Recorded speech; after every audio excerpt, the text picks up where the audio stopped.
Thank you, Mr. President. Mr. President, the experts, the health officials, and the data have made it clear we can and we should safely reopen our schools. But parents, students, and even some teachers are asking the question, why have we failed to do that? There's a pretty simple answer. Politicians are putting political interests ahead of the livelihoods of our kids and of our families. According to the science presented by the Centers of Disease Control and Prevention, CDC, schools can dust off their books and safely open up classrooms to students with common sense precautions.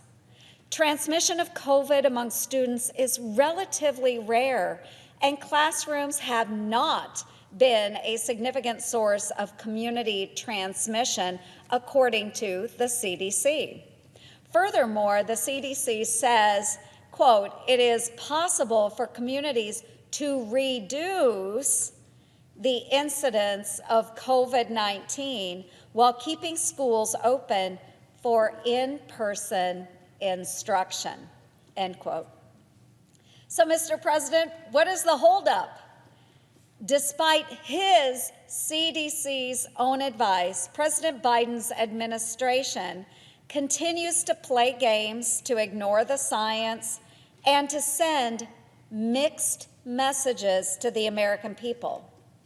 Their lack of clarity and their reluctance to get students back in the classroom is a detriment to our children, our working families, and our economy. Just recently, President Biden's own CDC director stated that the vaccination of teachers is not a prerequisite for safe reopening of schools, and that there is increasing data to suggest that schools can safely reopen.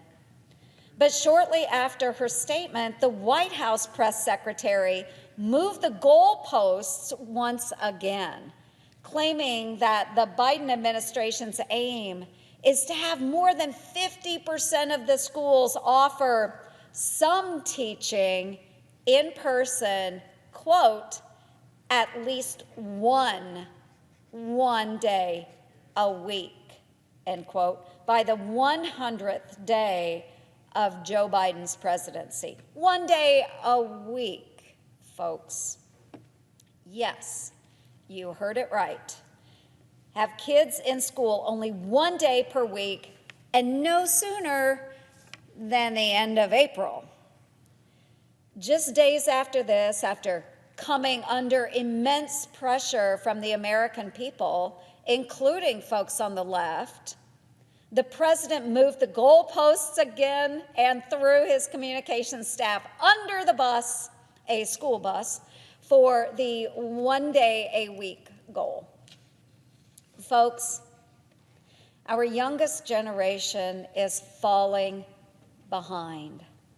Virtual learning does not give them the attention they need to be successful. And the isolation it creates has had an enormous impact on their mental health. But it's not just impacting our kids. The closure of schools and child care centers has disproportionately impacted women, most notably our moms. An analysis from the National Women's Law Center found that 275,000 women left the workforce in January alone, with many staying home to care for their kids and often becoming their de facto teachers and tutors.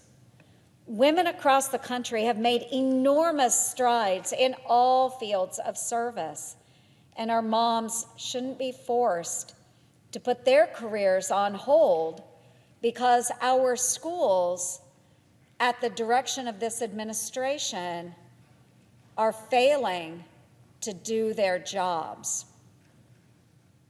In Iowa, because of Governor Reynolds' bold leadership, many of our kids have safely been back at school since August. The Iowa General Assembly passed, and the governor signed, legislation to require safe, in-person learning in our state's public school system. Now the rest of the country needs to follow Iowa's lead and get our kids safely back in the classroom.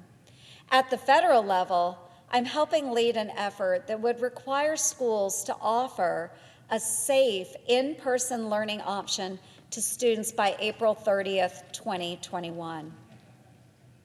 Mr. President, it's increasingly clear the Biden administration, one that prides itself in following the science, is actually more loyal to left-wing special interests than the well-being of our kids. Science, not special interests, should be guiding these decisions. And that means Washington should not be locking students out of the classroom. This type of meddling is precisely why I have always been leery of the over-involvement of the federal government in education. So to get our bureaucrats and special interests out of the way and to put students first, I'm helping lead that effort to require schools to offer safe in-person learning to our students by April 30th of 2021. To guide us through this pandemic, I suggest we follow these revised and updated 3 R's of education. First, respect the science. Second, reopen our schools safely. And third, return students, teachers, and learning to the classroom. It is long past time schools across the country follow the science and the data. Let's do the right thing by safely getting our kids back in the classroom and help get our parents back to work. The well-being of our children, our working moms and dads, and our nation's economy depend on it. Thank you, Mr. President. I yield the floor.